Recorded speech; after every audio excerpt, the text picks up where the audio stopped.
Voy a tratar de avanzar lo más rápido posible. He colocado lo esencial, ¿no? Lo nuevo que se viene haciendo para compartir con todos los presentes. Bueno, sabemos que en el chanchito blanco tenemos varias especies, ¿no? Hay una en particular que es la que nos está causando mucho daño en los cultivos de uva de mesa, tanto en el norte como en el sur. Me refiero al género, la especie Planococcus ficus, ¿no? Esta especie de cochinilla harinosa es la más dañina por un tema en especial, ¿no?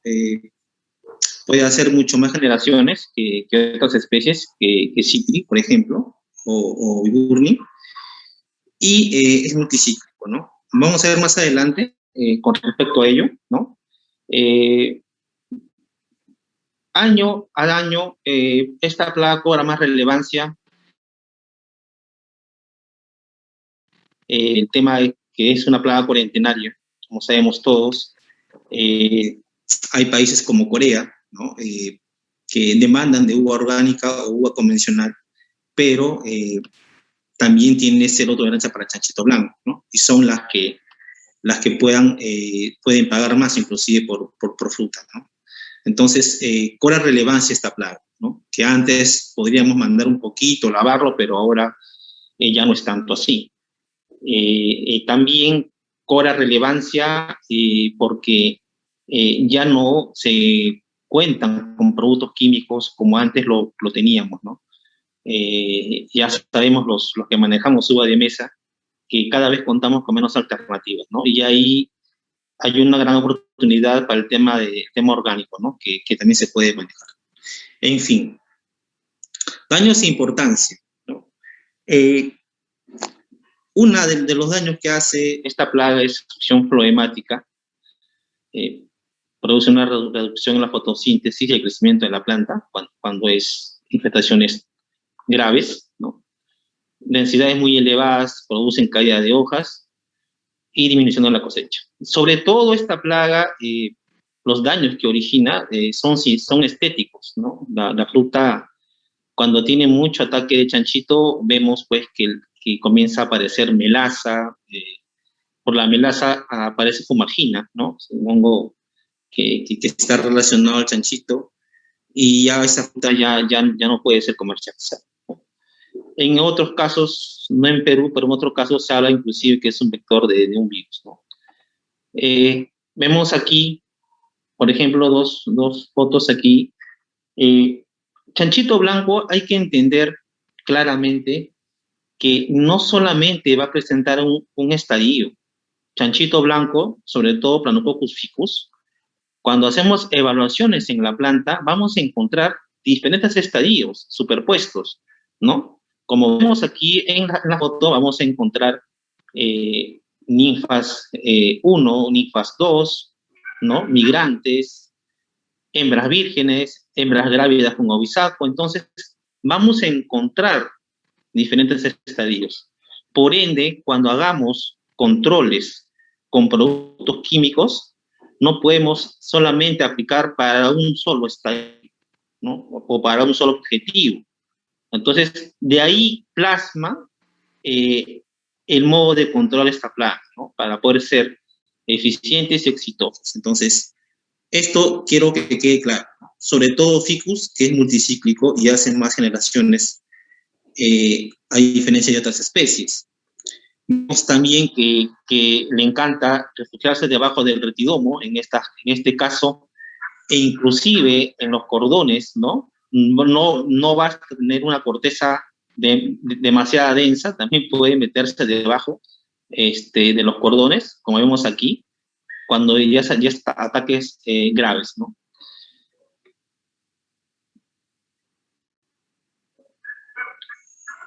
Cuando hablamos de ciclo biológico de chanchito blanco, hay que tener en cuenta que no es igual en el norte y en el sur, ¿no? Planococcus ficus llega a ser hasta 8.5 o 10 generaciones al año, ¿no? mientras que otras especies, como citri, no llegan a ese número, llegan a mucho menos. Por eso que es una plaga muy prolífica y muy problemática, ¿no? Normalmente el ciclo de chanchito blanco, ¿no? Fluctúa entre los 38 hasta los 42 días, ¿no? Y el macho alado, que vemos aquí en el lado derecho, tiene una duración de solo 2 días, ¿no? 2 días porque este macho no se alimenta, cuando nace presenta las piezas bucales atrofiadas, por eso no puede alimentarse. El daño está del macho, el daño está en la cópula que hace con las hembras, pero luego vamos a enfocarnos un poquito más. Entonces, esto es importante conocerlo, ¿no? Ahora, por ahí escuché una pregunta también en una de mis visitas, que el macho, ¿dónde es que se origina, no? Normalmente cuando la ninfa, el chanchito, está en ninfa 2, las que van a ser machos ya no pasan a ninfa 3.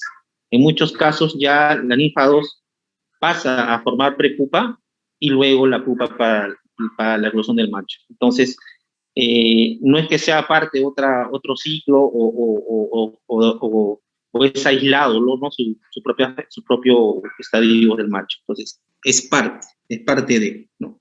Y eso ya se define en forma biológica. Un poco más para conocer chanchito blanco, ¿no? Chanchito blanco, la migrante, la fase migrante, que es la que sale del ovisaco, que no se parece para nada a un chanchito blanco, es la fase o el estadio más móvil, ¿no? Hay que tener mucho cuidado con este estadio. En los estudios que hemos hecho con las migrantes, sabemos que pueden recorrer 1 metro fácilmente en menos de media hora, ¿no? Y siempre su movimiento va a ser hacia arriba. Entonces, aquellos fundos, sobre todo orgánicos, que hacen de estole, es una labor muy costosa, tenemos que tener en cuenta en que la aplicación de un extracto o un químico en todo caso tiene que aplicarse pues en el mismo día, ¿no? Si yo destolo en la mañana, debería estar aplicando no menos en la tarde, ¿no? Para que pueda hacer un buen efecto de control. De lo contrario, ¿qué va a pasar? Esta migrante va a irse hacia el follaje y en vez de hacer un bien, hacemos un mal, ¿no? Entonces, esto también es bueno recalcarlo, ¿no? Vemos aquí algunos cuadros, ¿no? En los cuales se traduce lo expuesto, ¿no? Vemos aquí en 30 minutos aproximadamente recorre 1 metro, ¿no? Entonces, en otros 35 minutos y en otros 28. Entonces, hay que tener cuidado con esa fase de migrante. En lo que respecta a al desplazamiento, estos migrantes tienen una particularidad, ¿no? Que ellos salen más de noche que en el día, ¿no? Biológicamente ellos salen en esas horas por muchas razones, ¿no? Se entiende de que en la mañana hay presencia de parasitoides, se entiende que en la mañana hay mucha temperatura, por ello le afecta a la migrante que no tiene sedosidad, es muy sensible. Por ello es que ellos salen más en horario nocturno, ¿no? Como vemos aquí en este cuadrito, en este gráfico, ¿no? De 10 ovisacos que se han colectado, ¿no?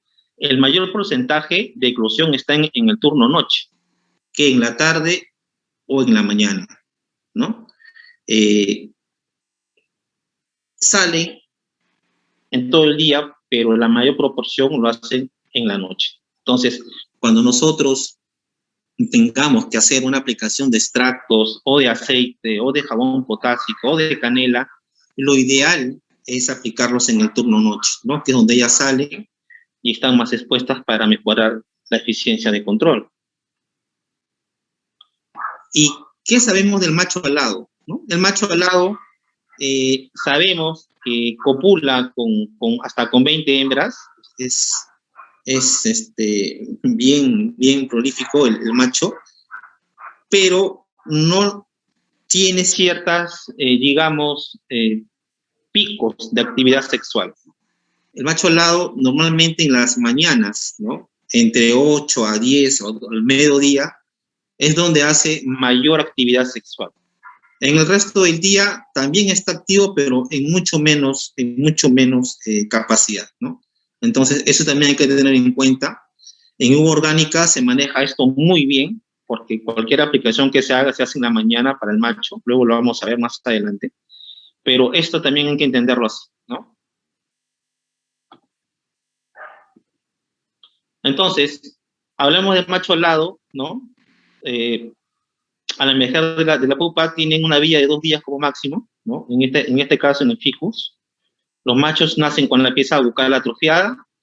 Cada macho llega a copular hasta 20 hembras, eso es bastante, sabiendo que una hembra puede colocar hasta 600 huevos, por eso es muy importante en esta especie tener en cuenta el control y monitoreo del macho alado, ¿no?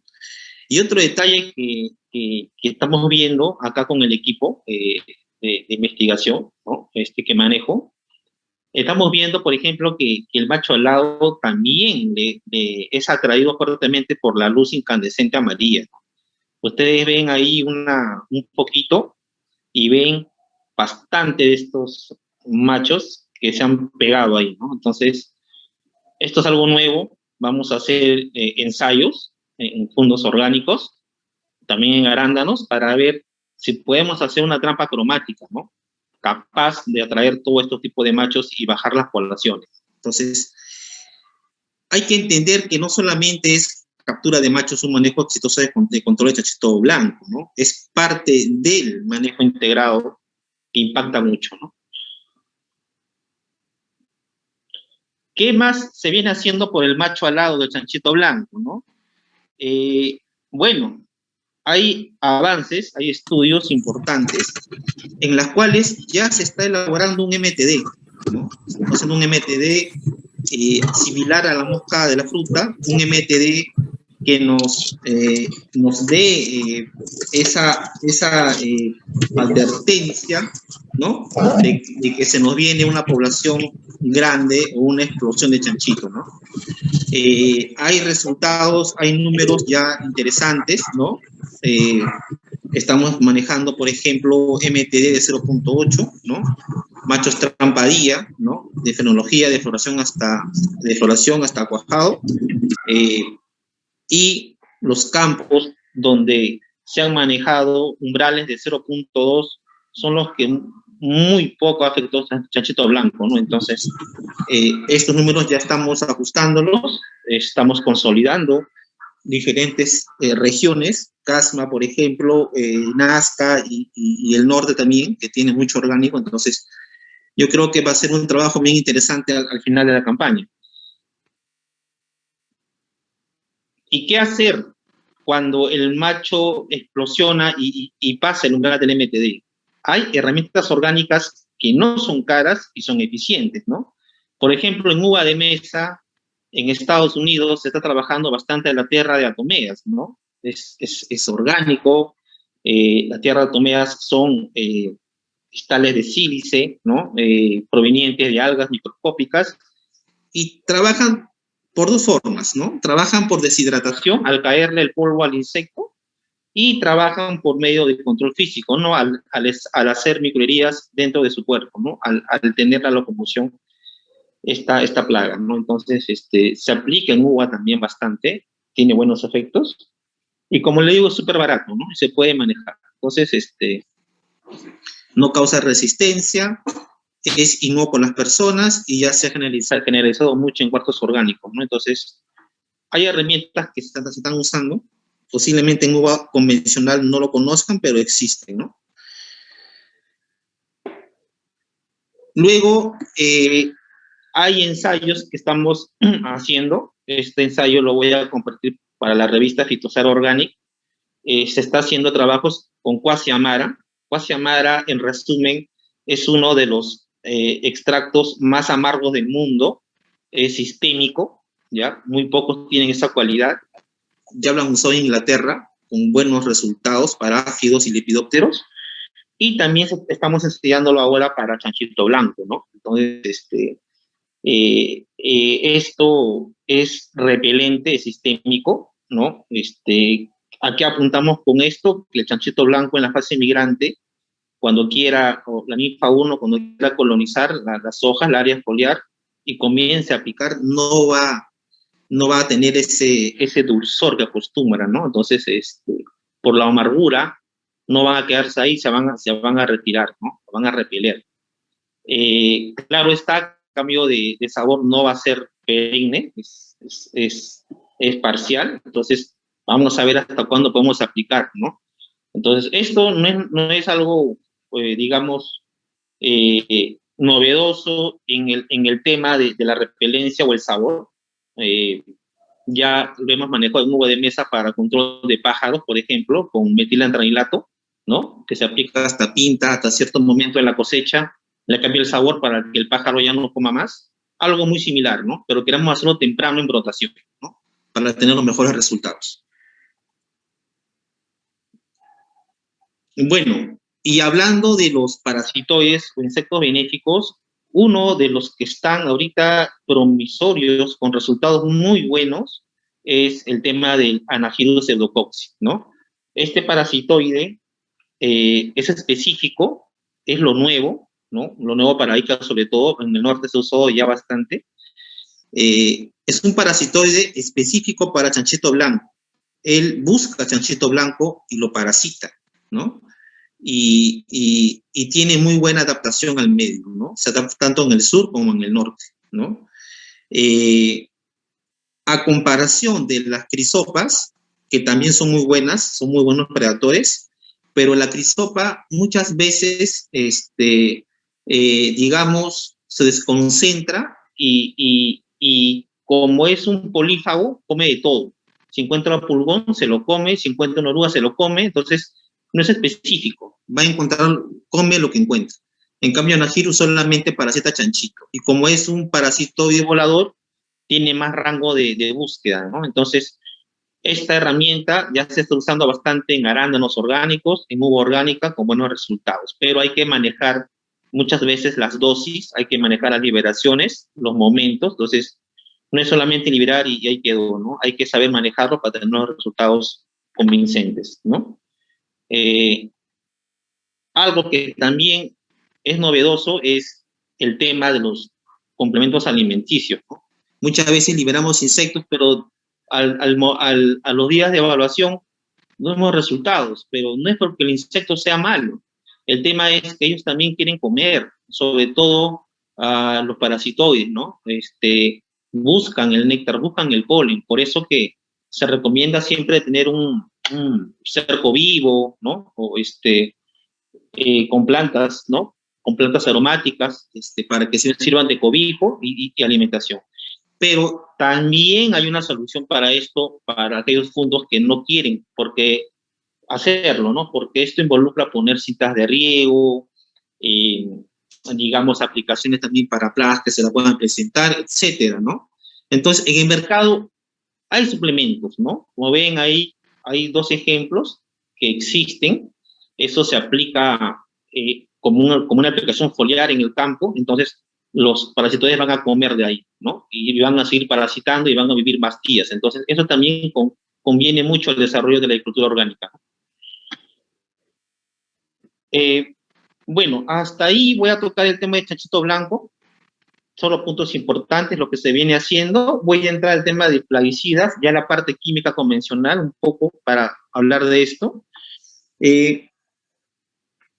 Para entender los químicos y no ser muy explícito y hablar un idioma práctico, nosotros tenemos que saber diferenciar lo que es la solubilidad en agua, ¿no? La solubilidad y el coeficiente de partición en el agua, el KW, ¿no? Con esos dos indicadores yo voy a saber cómo trabaja el producto y qué recomendaciones tengo que tener en cuenta para usarlo en campo y tener éxito en el control, ¿no? Solubilidad, hablamos de mayores a 1 ppm, ¿no? Mientras más soluble es más sistémico. Y cuando hablamos de coeficiente de partición en el agua, nos referimos a que la molécula si es tan afín al aceite o al agua, ¿no? Si es más afín al agua, va a tener valores más arriba, ¿no? Hasta 2, digamos. pero si tienen valores menores, van a ser más afines al tema de los aceites y grasas, ¿no? Entonces, para tener un poco en cuenta eso, no hay nada.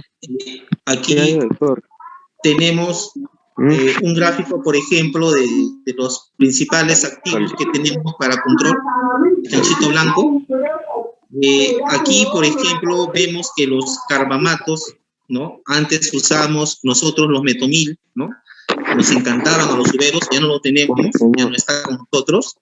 Luego tenemos organofosforados, ¿no? Como el cloropipifos, que también era una buena herramienta que todos usamos, pero ya está restringido, tampoco lo tenemos, ¿no? Y luego tenemos los neonicotinoides.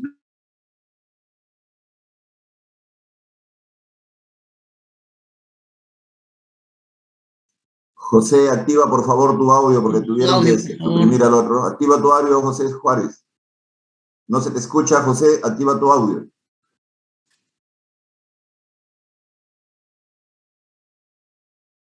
José, activa tu audio, por favor.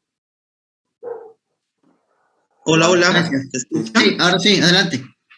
Ya, entonces me estaba refiriendo a los productos químicos, ¿no? Muchos ya no están, como los carbamatos y organofosforados, ya no los tenemos. Justo esta aclaración lo ha hablado el ingeniero Pérez Escriba. Entonces, cada vez más los agrónomos, los productores, nos quedamos con menos alternativas químicas, ¿no? Solo nos quedan neonicotinoides, algunos que otros, proximinas, piriproxifeno, porque sí, y epirotetramato, ¿no? Aquí podemos ver en este cuadro, por ejemplo, los agrupados, ¿no? Por solubilidad. Decía que los neonicotinoides no son iguales todos, ¿no? Muchos prefieren dinotefuran, es una muy buena molécula, más soluble que las demás, pero también tiene una debilidad, ¿no? Que en suelos arenosos se puede lixiviar, por eso que más se usa en suelos pesados, ¿no? Miacoprid, sí, bueno, en suelos pesados, ¿no? Miacoprid en suelos arenosos trabaja bien, ¿no? Entonces hay que saber elegir el neonicotinoide de acuerdo al tipo de suelo, ¿no? Y bueno, ahí tenemos Profecin y Piriproxifen, ¿no? Muy poca solubilidad, son más afines al aceite, ¿no? Por eso son más, no son tan sistémicos, ¿no? Y el último que tenemos es pirotetramato, ¿no? Como un producto de doble sistema. Bueno, aquí quiero un poquito desplayarme. Es importante que entiendan el mensaje con este gráfico. Yo creo que aquí hay mucho que hablar, pero lo voy a explicar rápidamente, ¿no? ¿Qué es lo que hacemos? ¿Qué es lo que no hacemos? En uva convencional, ¿no? Nosotros, cuando hacemos el manejo de chanchito, ¿no? Empezamos muchas veces a aplicar productos fuertes en receso, en poscosecha, ¿no? Bueno, se aplican. Pensamos que todo está controlado, o casi el 80% está controlado en chanchito blanco, ¿no? Ponemos aceites, ponemos un focorado, ponemos un adherente, etcétera, etcétera, pero los ovisacos nunca van a ser controlados. O sea, yo quiero que eso lo tengan en cuenta. Se han hecho ensayos, validaciones en campo, diferentes tipos de parrón, ¿no? En edades, en corteza, en momentos. Entonces, los ovisacos es complicado controlarlos. Siempre va a quedar un remanente, ¿no? Morirá de la ninfa, morirá el adulto, pero quedan los ovisacos. Luego del receso, normalmente hacemos la poda, brota la planta, y recién en brotación, ¿no? Algunos no lo hacen, otros lo hacen en prefloración, recién aplican un producto en prefloración, ¿no? Entonces, yo me pregunto, ¿no? Del receso a la poda, normalmente 30 días de la última aplicación para el chanchito, y luego, después de la brotación, la primera aplicación para chanchito ocurre dentro de los 30 a 40 días. Han pasado más o menos 60, 70 días para recién hacer una aplicación foliar en la etapa de producción. Eso ya es tarde. ¿Por qué? porque el macho, como ven aquí abajo, ha copulado con ese remanente de ovisaco, ¿no? Que ya llegaron a ser hembras vírgenes, y nuevamente resurge la plaga, ¿no? Resurge la plaga aquí, y de nuevo se inicia el tema de la infestación. Entonces, cuando nos damos cuenta, ya es demasiado tarde, ¿no? Algunos esperan todavía la aplicación de Hipotetramat en floración, pensando que es, digamos, la fórmula mágica para controlar, cuando no es así, ¿no? Es una buena molécula, pero tiene otro objetivo, ¿no? Solamente trabaja para nivel de líquidos. Entonces, aquí claramente se puede observar una ventana, un hueco que estamos dejando para que el chanchito sea nuevamente infeste y sea problema, ¿no? Y por último, aquí, como ven, inclusive algunos productores consideran sulfoxaflor en el último cierre de campaña como una alternativa de emergencia, ¿no? En cuanto a trampas de feromonas, algunos los usan, otros no, pero quienes las usan, los usan en floración. Entonces, ahí también ya es tarde. Solo lo usan como última alternativa o para saber o para bajar algunos focos de chanchito. Entonces, este programa, que es, creo yo, de forma general, que se usa en huevo de mesa, ya no es tan potente para control. Ya no va, ¿no? Buprofezin aquí, por ejemplo, en brotación, le hablaba de Planococcus ficus porque ficus es una especie multicíclico. Si llega a brotación, seguramente van a haber ninfas y adultos. Entonces, buprofezin solamente va a trabajar para ninfas y los adultos van a seguir avanzando en la etapa fenológica. Entonces, hay que tener en cuenta eso. Si tenemos ficus, tenemos que pensar en otras cosas. Tenemos que ser más convincentes con el manejo que hagamos para no tener problemas más adelante. Bueno, este es un plan, digamos, que está yendo bien, hay resultados, no es un plan perfecto, va a variar de acuerdo a cada escenario, pero el mensaje es el mismo. El mensaje es el mismo. Si yo, sabiendo que tengo remanente de chanchito en brotación, y si yo sé que ya tengo inicio de infestación en brote, y también sabiendo que tengo ficus, ya deberíamos estar pensando en aplicar una molécula de doble objetivo, que puede ser buprofezin más un acetamiprid o un piriproxifec más un acetamiprid. Entonces, de esa forma, trabajo estados ninfales y también adultos. Entonces, comienzo a limpiar mi etapa de brotación, ¿correcto? Y para saber cómo estoy con la fluctuación de machos, las trampas de feromonas deberían estar enfocadas en la etapa, ¿se pasó? Deberían estar enfocadas en la etapa de brotación, no después de. Entonces, es importante trabajar temprano. El éxito en chanchito blanco es trabajar temprano, no tardío, no poner las balas o las mejores balas después de la floración cuando nos damos cuenta que ya es tarde, es atacar temprano, ¿no? Si aquí, por ejemplo, veo que mi umbral está por encima, ¿no?, del umbral establecido, ataco con tierra atomeas como una alternativa, ¿no?, que se usa en uva orgánica, por ejemplo, ¿no? Ya luego vendrán los tetramat, ¿no?, y luego vendrán las demás cosas, ¿no? Que también se hace en manejo orgánico, hay hongos que trabajan bien, siempre y cuando haya contacto, ¿no? Porque a veces lo aplicamos tarde en envero o cierre cuando ya no puede penetrar y le echamos la culpa al producto.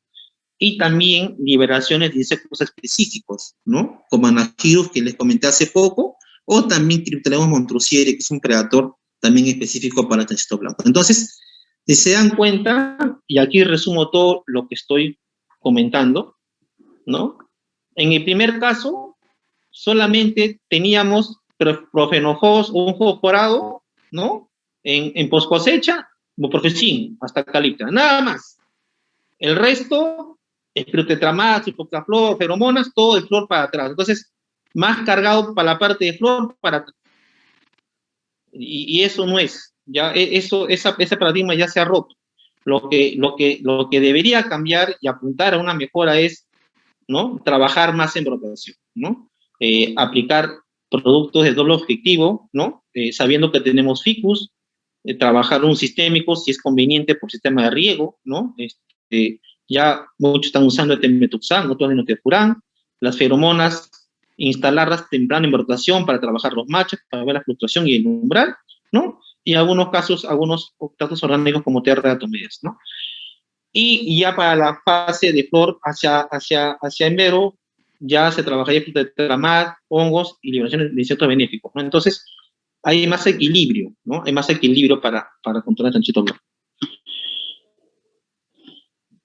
Bueno, con eso acabo el tema químico. Paso rápidamente a feromonas. Esto también es un paradigma que poco a poco ya se está tomando más importancia.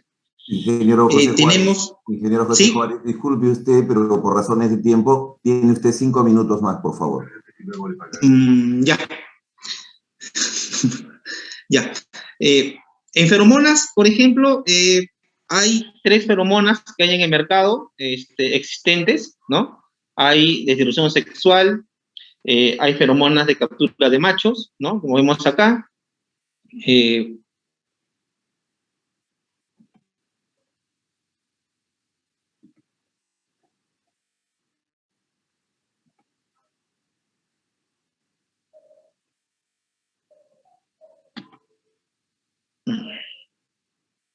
Bueno, aquí quería llegar rápidamente. Hay feromonas, hay para captura de machos, ¿no?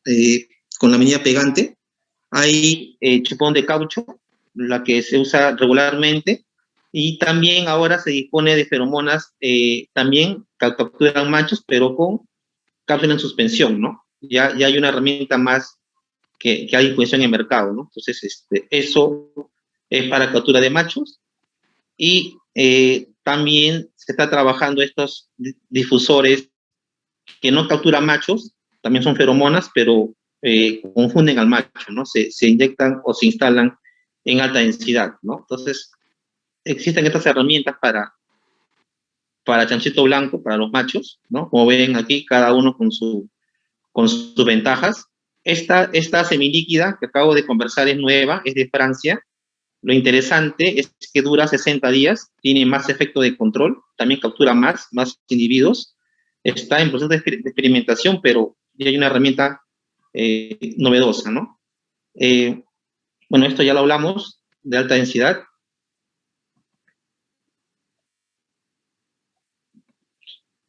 Y para instalar feromonas, nosotros tenemos que conocer o identificar a la especie de chanchito que tenemos en el fondo, ¿no? Eso es importante, ¿no? Antes de instalar este tipo de manejo, ¿no? Y lo otro, también es importante descartar la partenogénesis facultativa, ¿no? A veces se da que la hembra no necesita al macho y solo puede generar o desarrollar ovisacos, ¿no? Pero esto se puede hacer rápidamente en un estudio a corto plazo. Y lo último, para acabar, me quedan 3 diapositivas, se está haciendo ensayos entre 2 empresas, Avicon Lab y Optical Green, para liberaciones de insectos benéficos con drones, ¿no? Esto ya es una realidad, ya se está haciendo ensayos. El dron simplemente por los puntos demarcados libera, ¿no? Los insectos benéficos para una más rápida entrega al campo, ¿no? Prácticamente el software de los evaluadores se puede acoplar al dron y el dron puede ir directamente a los focos y puede liberar, ¿no? Bueno, acá había un par de videos, pero ya es corto de tiempo. Las ventajas del dron aumentan un 70% en las lesiones y se disminuye bastante en los jornales que se usan, ¿no? Sabemos que cuando se liberan insectos hay que demanda tiempo, el sol también se afecta, se tiene que liberar áreas grandes, sobre todo en arándanos, es grande las áreas, no hay muchos jornales, entonces esto nos ayuda para hacerlo más práctico, ¿no? En resumen, velocidad de aplicación, aprovechar horas correctas, ¿no? Son sensibles a mucho calor los insectos, reducción de jornales, bastante, ¿no? Un solo vuelo se pueden hacer hasta unas 30 hectáreas en un solo vuelo, mejores resultados de aplicación, aumentar el número de aplicaciones y costos mucho más bajos, ¿no? Bueno, con esto acabo mi presentación. Si hay preguntas, por favor, para responderlas. Gracias.